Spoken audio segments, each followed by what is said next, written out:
Assalamu alaikum. My name is Abu Dhar.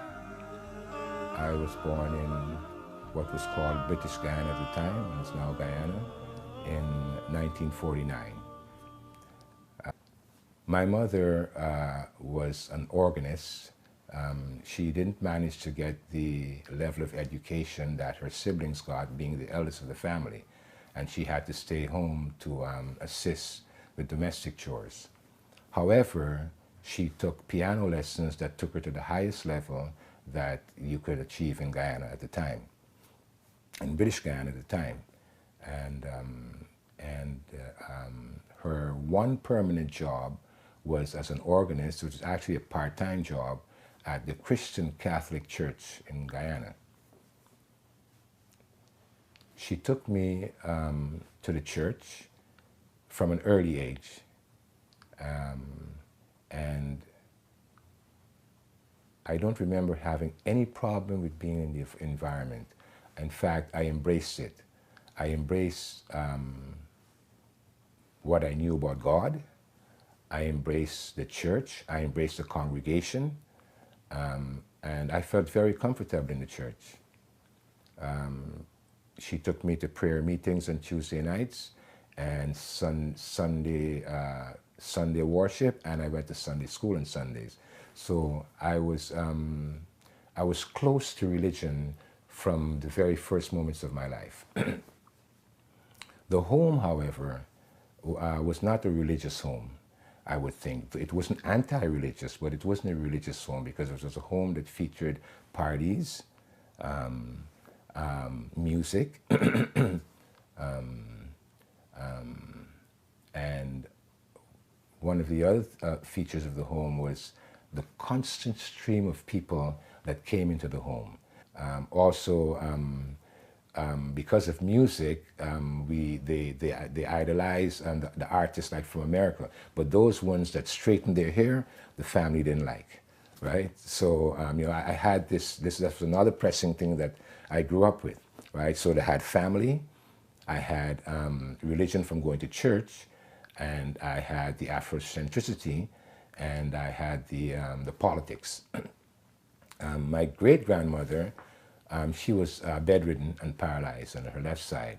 She was a Catholic, and religion would enter the house when at times she would feel physically or maybe spiritually low, and she would send to call the priest to pray for her and to do his rites. And he would come.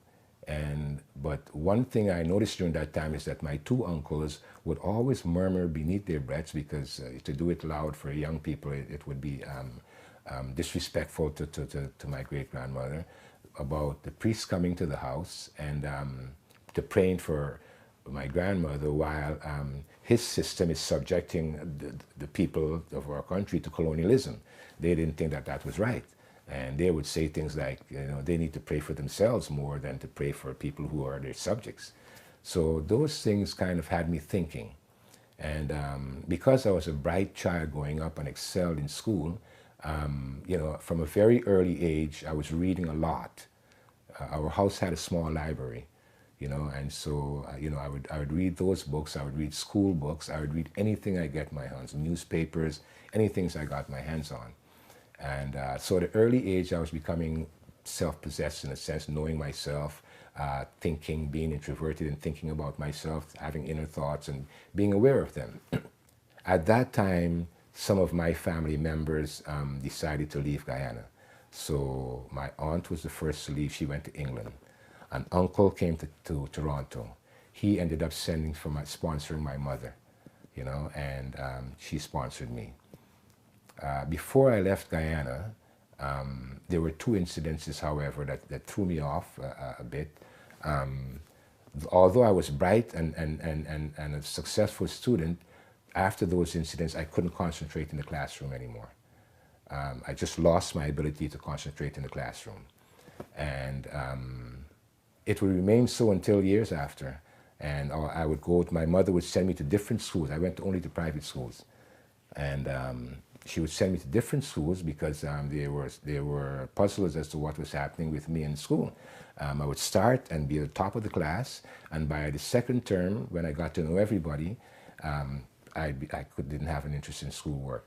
Outside of the classroom, I was reading and learning, and I was a voracious reader, right? So I was learning, and I had a hunger for knowledge, right? I liked to know things. I have a son. I have two of my sons are actually like that. They really read a lot, and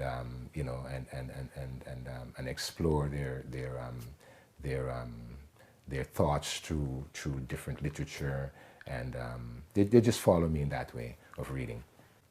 I came to Canada at 15 years of age, and the problem persisted with me in the classroom. Well, that's what they call it. But it's actually like rape. I have an autobiography. I wrote my autobiography, and I use that word, right? Because I find if you twist the word, sometimes you get lost in what the impact is on the victim, right? And if the person is young, you got to use the right words so people fully understand. Because when a young child tells adults that they've experienced it, a lot of adults are dismissive, and thinks that it doesn't really have long-lasting effects or really any effects, and that's as far as the truth as you can be, right? And I didn't notice that was responsible for my inability to concentrate in the classroom, right, at the time. But as I went through a healing process later in my life, I realized that's where it came from. Because before that, I had no problem in concentrating in the classroom, and it was only there that I had any problems. Outside of that, I was excelling in athletics. I taught myself to juggle. I taught myself to swim. I was a person that pushed myself beyond limits. Like if me and my friends got together and to decide, let's see who can do the most push-ups, right? Even if I went first or last, I would make sure that I would go beyond where anybody could reach.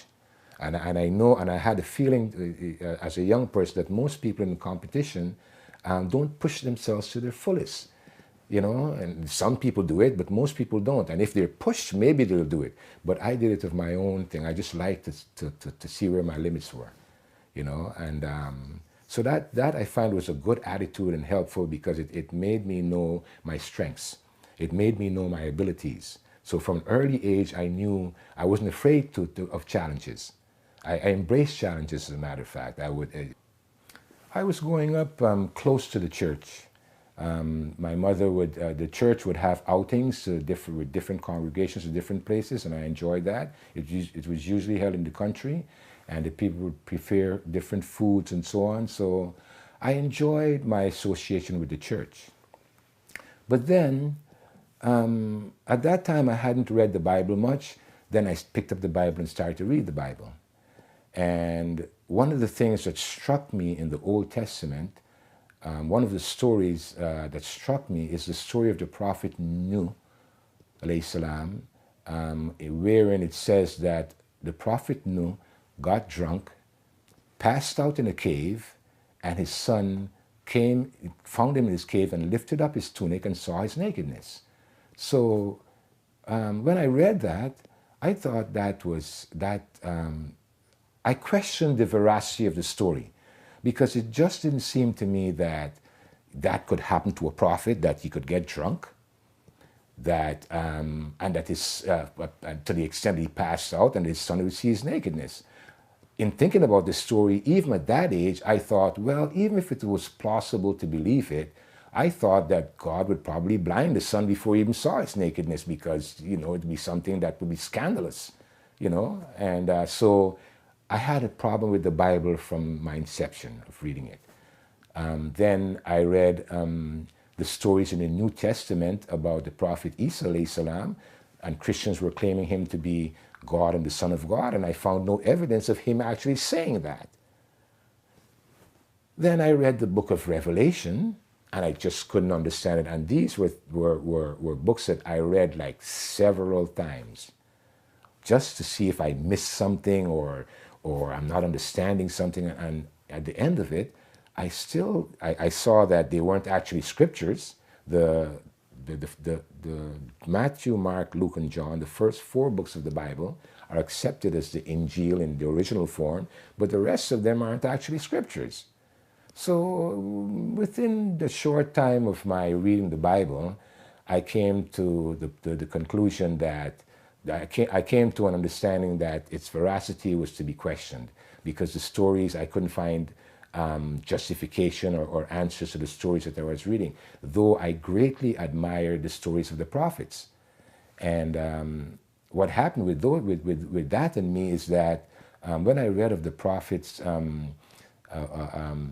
their steadfastness, their piety, their sacrifices, and those qualities that the prophets had, I actually was so impressed by them. I wanted to have these qualities myself. I like these qualities in people, and I like to have them, to acquire them myself. So I was conscious that when I grew up, I would be living a life on the divine path.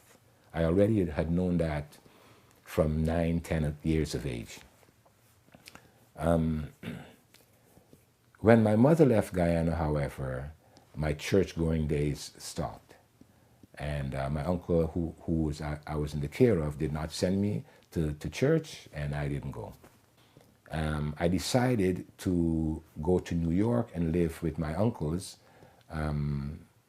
who were there studying. And that was no problem because we were a close family, and these were uncles that I grew up with. So after, I made one attempt first, and I came back after 3 months. My commitment got tested, and I found out that I wasn't as committed as I thought I was, and I came back. However, that determination to get a high school education dogged me.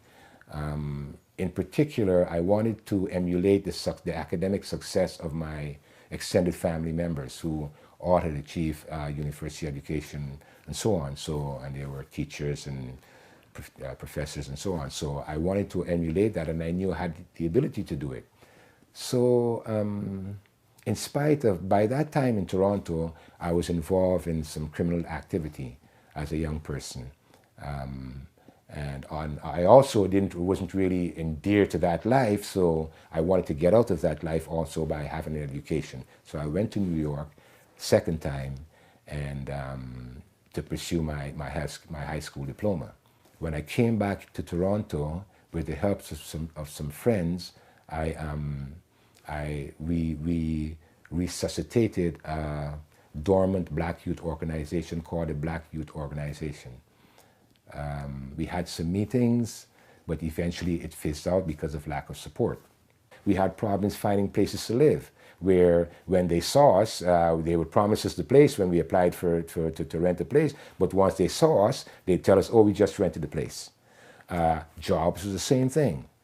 So we developed a way of, when we wanted a place to rent, we would have a Canadian sounding person call and get the place for us, and then we'd move in after. And that's how we got around that problem. From that, I went to University of Toronto. There was a program. Now, I had a grade 12 education, and the normal entrance requirement to the University of Toronto is a grade 13. But a program called the Transitional Year Program was initiated by some older brothers in the community who had pressed university to open its doors to people who normally wouldn't qualify for entrance. And in the second year, I was one of the students who applied and was accepted into that program. It's a one-year pre-university program, and I applied and was accepted into it, and I entered the university in Toronto in that program, and then first year university the following year. I studied sociology and political science. By that time, or shortly into my academic career at the University of Toronto, I got married. Which was an ideal marriage. My wife developed postpartum depression. That was a big change in my life because it effectively made me a single father. We were parents already, and we had one child. And eventually it caused our separation initially because it just came out of the blue. This was a normal, healthy, young woman, who I never saw any signs of mental health issues. And 1 month after our first child, this chain of events started of postpartum depression, which eventually led to our separation. I eventually quit because the pressures of dealing with the postpartum depression, studying, doing exams, papers, and not knowing that it was postpartum depression. This was not something that I would know for years later. It was just an unknown mental illness for much of the time that we were married. The doctors didn't know what it was. The older women in the community didn't know what it was. I didn't know what it was. Nobody can tell us what it could have told us what it was. So when she got better, we resumed our marriage and relationship. 4 years passed, and we had another child. She fell into postpartum depression again. She got better. She eventually got better. And 5 years after that, we had another child. She had it again. And that last time she had it, and all the times that she had it, she was misdiagnosed and was given the wrong drugs. So even though she eventually got better and came off the medication, when she got another experience of this postpartum depression, she was misdiagnosed and misprescribed again. So in the end, she was never cured of it, and she never got better, and she passed away eventually. But the marriage died. It was during that time that I decided that I would not be working legitimate jobs, and I would resume a criminal career. And during that time, I was selling drugs. Not long after that, I started to use it, and it became a habit forming after that. Eventually, I remarried, and I went to Guyana and remarried, and I had a family there, and I brought them up, and I moved past the drugs, past the criminal life, and when I came back from New York, my name, because I was well known as a street person. I was very popular in our little world in Toronto at the time. And so my name got the ear of a Muslim brother from America. He had come over with those group of what they called draft dodgers who were resisting going into the American army and fled to Canada to avoid going to Vietnam. And he was from Philadelphia. And he came to Toronto, and my name got his ear, and he came visit me one day, said he heard about me, introduced himself as a Muslim. And he asked me if I ever heard about Islam. And I told him, well, the only thing I know is Muhammad Ali, because he was the biggest name of Islam, and Malcolm X, in my time. But before that, really, I had never given consideration to Islam, even though Islam is the religion of some of the people in the country I was born in. It just wasn't there with me. But when he explained Islam to me, and everything about it sounded like what I wanted to hear of the divine religion, in that it sounded like the truth.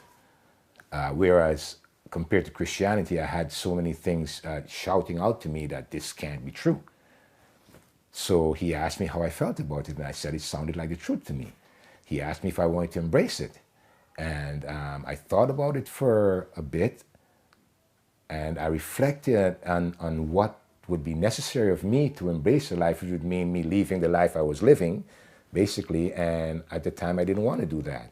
I was enjoying the life I was living, and I didn't want to do that because I wanted to commit to Islam if I took it up. And I didn't feel that my commitment would be strong enough to hold me there, and I didn't want to play around like that, especially with something that I was considering to be the truth at the time. So for the next several years, Islam would not be in my thoughts at all. In fact, when the moment of like a spiritual crisis overcame me, because what happened was that a point came in my life and among many youths in Toronto in their lives where there was like a spiritual rumblings among us. We grew up as Christians, all of us, but we wanted to walk the divine path in a way that we felt would be sanctioned by the Creator, at least. And most of us didn't know of Islam. None of us. We all came from Christian backgrounds. And at that time, the Rastafari movement was big in the black community. So that was an attraction for some of the youths.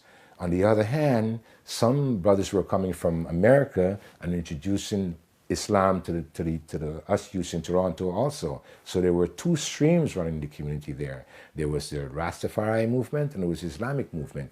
And those youths who had spiritual awakening or spiritual consciousness, for them it was, okay, which way do we go? So you found like maybe half the youths became Rasta men and women and half the youths went into Islam. For the first part, I remained aloof from either of them. When myself and my wife separated, I find myself being drawn to the Creator, being drawn to God, because the separation had affected me. Two things about it affected me. One was that I didn't know what the issue was, because all of a sudden she doesn't like me anymore. She doesn't want anything to do with me, my wife. You know, all of a sudden, I mean, like she woke up one morning and this is what's happening. And over the period of a year, it intensified. So when we broke up, it was like a shock to me. And then, you know, we were such an ideal marriage. I thought it would be a marriage that would last for life. So the breakup of my family really affected me. And I needed some spiritual counseling. And my mother, she used to read a Christian book from the Unity Church called Daily Word. It was a little pamphlet. And this book had things that, sayings that would help you have faith or believe in God or pray to Him and look for answers and so on. So I found that was helpful, right? Because I just needed some spiritual support, and I found it was helpful. As soon as I got over that period of all that, I put that down and I never went back to any religious article again. Then,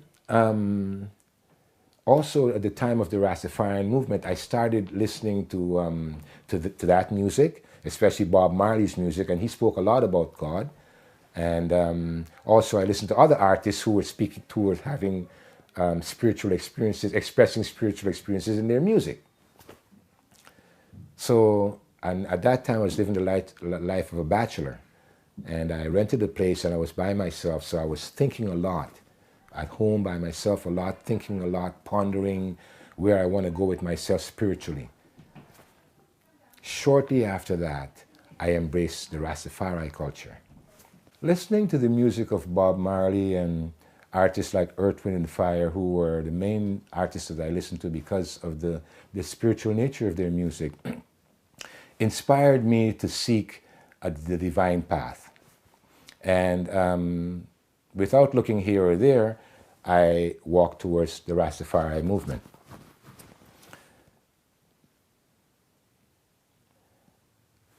I was going fine with that for a while, but I increasingly kept hearing some brothers referring to Haile Selassie, which was emperor in Ethiopia, as God or the Son of God. And if it's one thing that I couldn't accept from the time I knew about God or accepted God, was that no man could be God. And but I played it off as if, well, that's his personal belief. I went even further in this because I was sure that this was a divine path, because when I did my research for the movement, it brought me to the Old Testament and the messenger Samson, who was a Nazarene. The Nazarenes were people who did not cut their hair, and you know, this is where the Rastafari movement roots, biblical roots, originate. So from my point of view, I was on a divine path because it had biblical verification. I started to attend the Ethiopian Orthodox Church because I wanted to separate myself from those other people who were corrupted with some other form of this movement. And so I started to attend the Ethiopian Orthodox Church. But then I realized that I'm a Christian, because the Ethiopian Orthodox Church is a Christian organization. So at that point, I began to question myself as what it is that I really wanted, you know, and is this what I wanted? And I remember one night, after about maybe 5-6 years in the Rastafari movement, I went into the bathroom and I looked in the mirror and I looked at myself, and I looked at my hair and everything, and I said to myself, the way of life that you want is something that you will hold for the rest of your life. Does this meet that criteria? Is this something that you could live the rest of your life being sure that it's the truth? And I had doubts. In fact, it was beyond doubts. I didn't think that this was the truth at that point. By that time, another brother had came to my place and spoke to me about Islam in a beautiful way, simple but beautiful. And with that in my recent memory and the questions I'm having now and the brother that I met, I said to myself, you know what? I'm going down there tomorrow and find out what it takes to be a Muslim, and I'm going to embrace Islam. And the next day, I went to the brother's house, and there was a group of brothers there who had preceded me in embracing Islam, about 7 of them. And in front of them, I embraced Islam.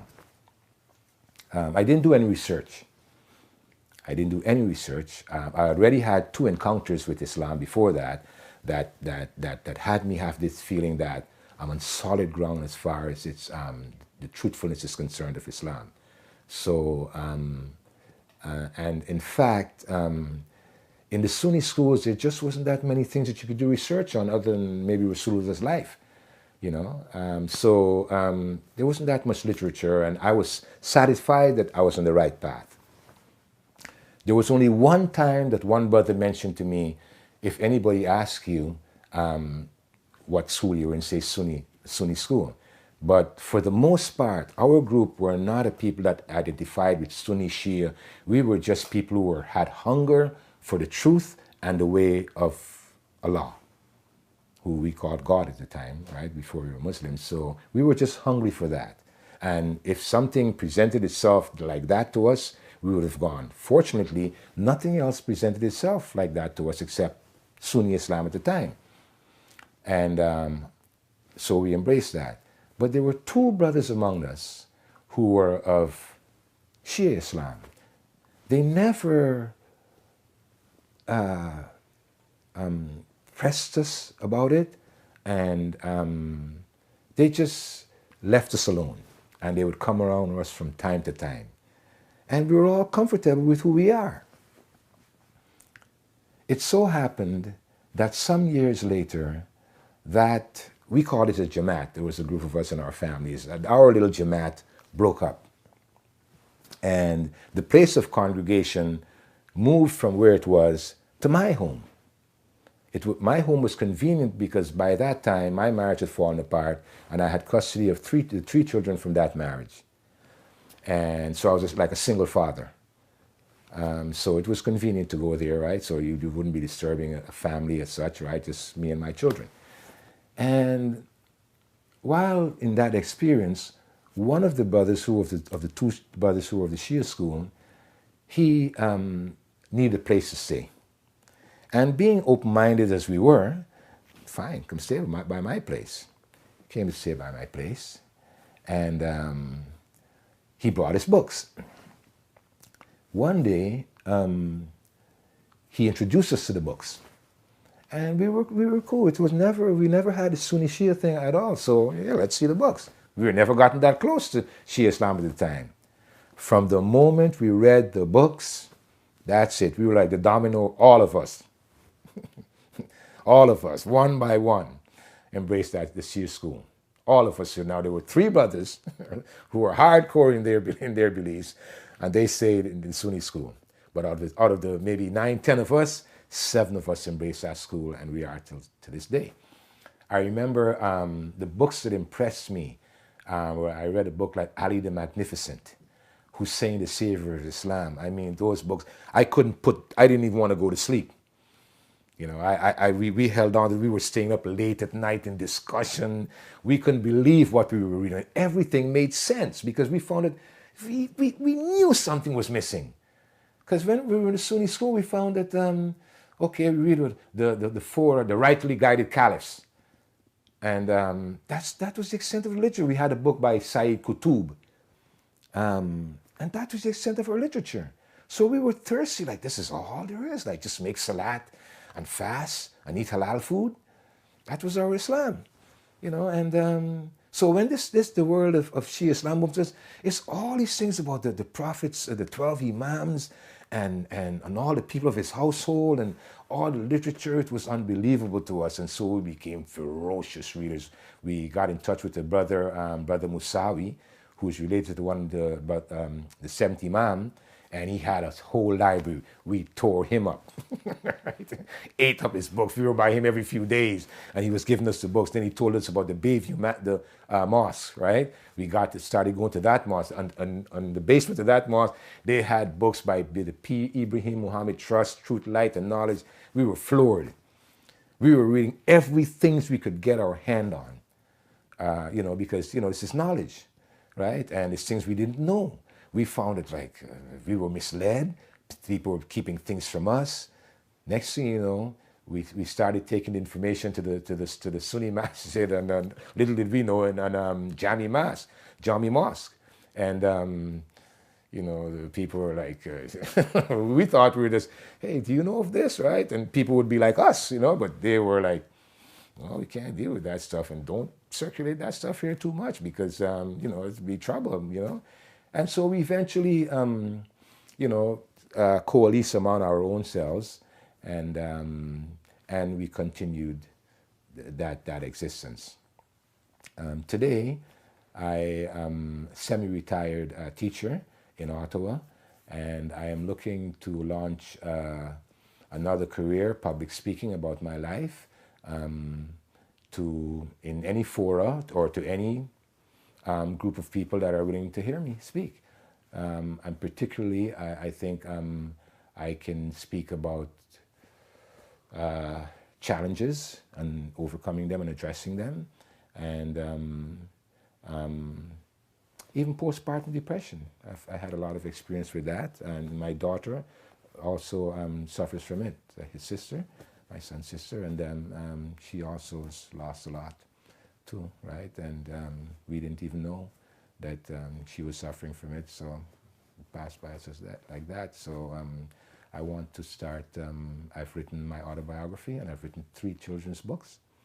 I'm looking for a publisher for the children's books right now. They're in the hands of an editor. My autobiography is a more longer way off in terms of publishing because though I've completed writing it with pen, my typing is slow, so I'm not getting good progress in that on my laptop, but I'm working on it. So hopefully the community and people will be seeing more of me as the days go by. Unquestionably, finding Shia Islam has been the greatest thing that happened to my life, because I grew up always wanting to walk on the divine path and not knowing what the divine path was. And Allah has brought me through Christianity, the Afrocentric ideology, Rastafari, Sunni Islam, and to Shia Islam. I can only think that Allah wanted to guide me, right, and to fulfill my dreams and have my dreams fulfilled by taking me through all these steps, because Allah could have left me alone. He could have guided me to Rastafari and left me there. He could have guided me to Sunni Islam and closed me off, right? But He guided me to this. So I think that Allah has shown that He has blessed me and that He likes me. And so it's my determination to have Allah be pleased with me and to be pleased with Allah, His Prophet, His Al, and His religion.